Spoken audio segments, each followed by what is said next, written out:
followed up by a straight right, was on wobbly legs, and then the overhand right in the second round for Brook. A 24-18 total punch connect advantage for Brook. Round number 3.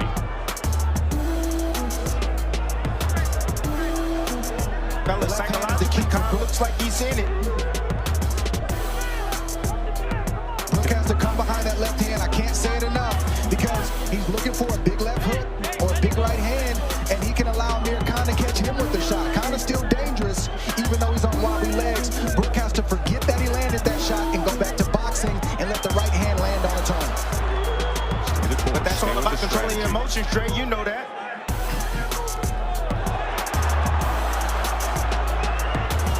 Because what he doesn't want is for AMIR to gain confidence. And AMIR gains confidence when AMIR starts to land punches. Don't give him that opportunity.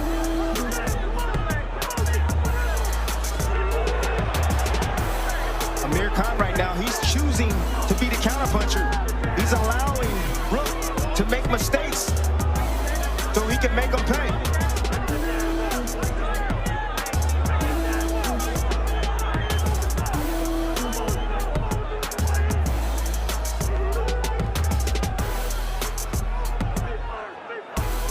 Has to use his left hand as well to keep Brook at bay and think speed, not power, just like that. Build up points, start to try to discourage Brook with your speed, not your power. That's what's going to get Khan back in this fight. To this point, Brook has only landed 8 jabs. He has thrown 15 fewer than AMIR Khan. Has landed, though, 46% of his power punches. 3-punch combination by AMIR Khan. Looks a little sturdier and steadier here in round 3.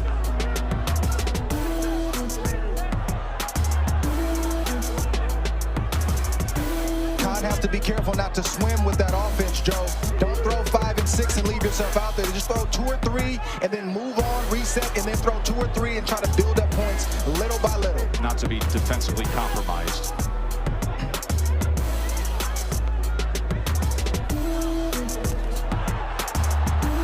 Opportunity for a counter punch. Beautiful there. Shot right there from AMIR Khan, right over the top of the jab. Much better work from Khan, Timmy. Yes, it is. It's his patience. There's a right hand. You know, if he's out there, uppercut on the inside as Khan covers up. Left hook was able to get around the guard. And a right, short right does damage. Tables turned at the end of 3. Momentum, Brook.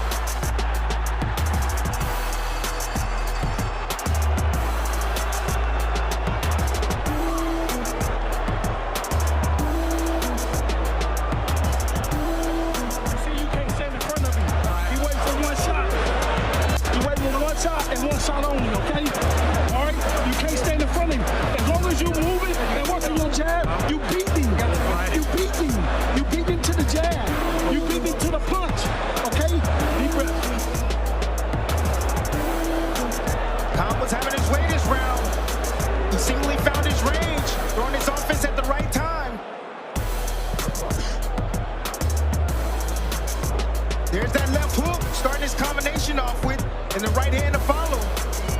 But then you see right here, gets caught with the right hand over the jab. Khan has a tendency to pull him back after he shoots his jab, stands on the center line, making himself available for right hands. For 2.5 minutes, that third round was in favor of AMIR Khan with steady work.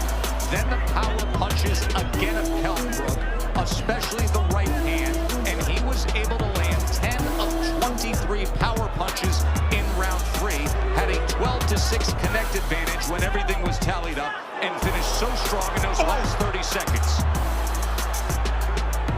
That right hand landed on the button. Another big right hand there. Khan responded with a hook, and Brook took that hook just fine.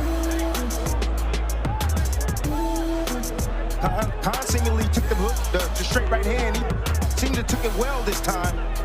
He didn't get too rattled, didn't seem to be too rattled.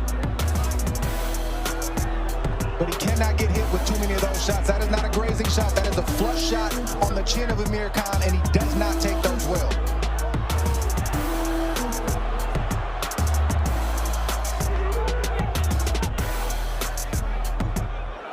AMIR doesn't need to fight in there. He needs to tie Kell Brook up, let the traffic cop, the referee come in and do his job, reset, go back to boxing, think speed over power.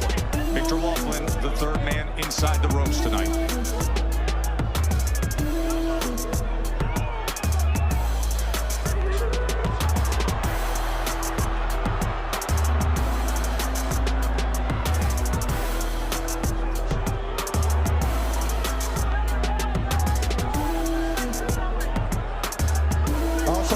Brook has not forgotten about the body tonight with AMIR Khan. Hasn't thrown a lot to the body, but every now and again he'll poke a right hand to the body just for good measure.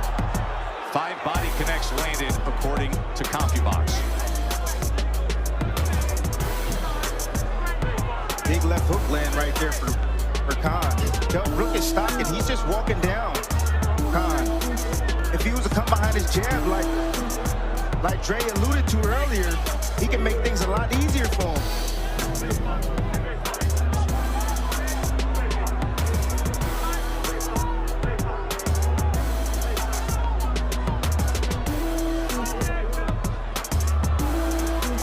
Instead, he reaches with a right hand, and it gives Khan the opportunity to tie up. Yes, and the problem with Khan is that he's not a good second and third adjustment guy. If the first game plan doesn't work, he seems to be lost in there, and it's hard for him to find the answers on his own. And Bomac is telling him all the right stuff, but can he execute? Can he translate that in these rounds and in this ring?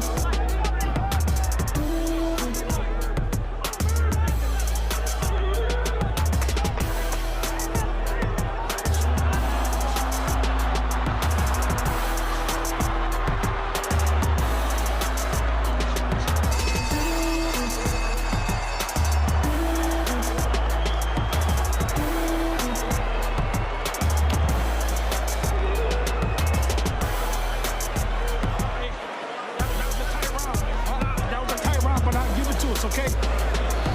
Hey, you got to keep stepping around this motherfucker, and you got to keep being first. That jab, that double jab, and that left foot right hand, it's going to work. You just got to keep doing it. Coming up for 5, I think. Right. Remember, 6-8 round 5. There it is. Timing can beat speed. Kell Brook has excellent timing. Like Dre said, if he comes behind this jab, he can blind AMIR Khan, and he'll be able to land more right hands like he just landed right here, right on the chin. Beautiful timing by Kell Brook. That has been a part of his DNA since the beginning of his career. Glad to see it still available for him now. That 1-2 combo landed in round number 4. That right hand was one of 11 power punches landed in that 4th round. Overall, he was 13 of 41, 11 of 31 on power punch connects. You see the disparity in the power punching with a huge advantage towards Kell Brook.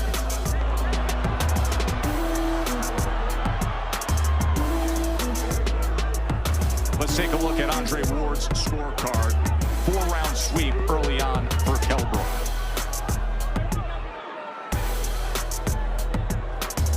Look, Kell Brook is the bigger man. You got to understand, he started his career off at welterweight. Khan started his career off at 135 pounds and then eventually moved up the ladder. So he's the naturally bigger man, stronger man in the ring tonight, and it's showing. Every time Brook hits Khan, even when he hits Khan with the jab, you see a reaction from AMIR Khan. I've yet to see a reaction from a punch from AMIR Khan to Kell Brook. There's that 1-2 again. The right hand landed and it backs up Khan. Right hand coming through the up guard glove. And Khan is really struggling now to keep Brooks off of him, Dre. Yeah, it's getting ugly in there. It's just a matter of time before Brook lands the right shot and AMIR Khan goes down. Punch resistance isn't there. The IQ isn't there when he gets hurt. He doesn't know how to tie up. And Kell Brook looks hungry. He looks mad. And he's looking to get revenge for all the talk that AMIR Khan had over the years and in the build-up to this fight. Thudding headshots here in the first half of round number 5 from Brook. Chasing him down. Khan covering up. Not offering much resistance, Timmy. Brook isn't leaving anything to chance. Instead, he's pressing forward in pursuit of a knockout. Uppercut comes in.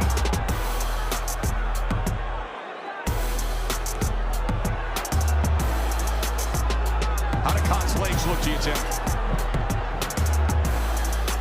It's just a matter of time, Tess.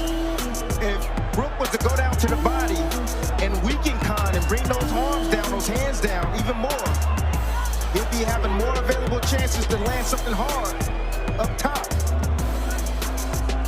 What you see right now is what we call a walk down. When a fighter walks straight to the opponent, he's not worried about defense. He knows that he has you. He knows that you're weakened. He knows that he's hurting you. And I'm just trying to get this shot in, bro, to get this fight over with. That's an attitude move right there from Kell Brook.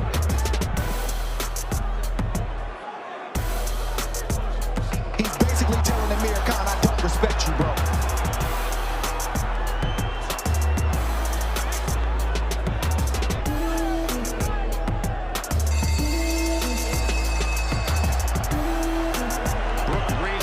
His arm, and you can see the look of concern from their common opponent, Terrence Bud Crawford, who has been side by side in the build-up to this fight with AMIR Khan.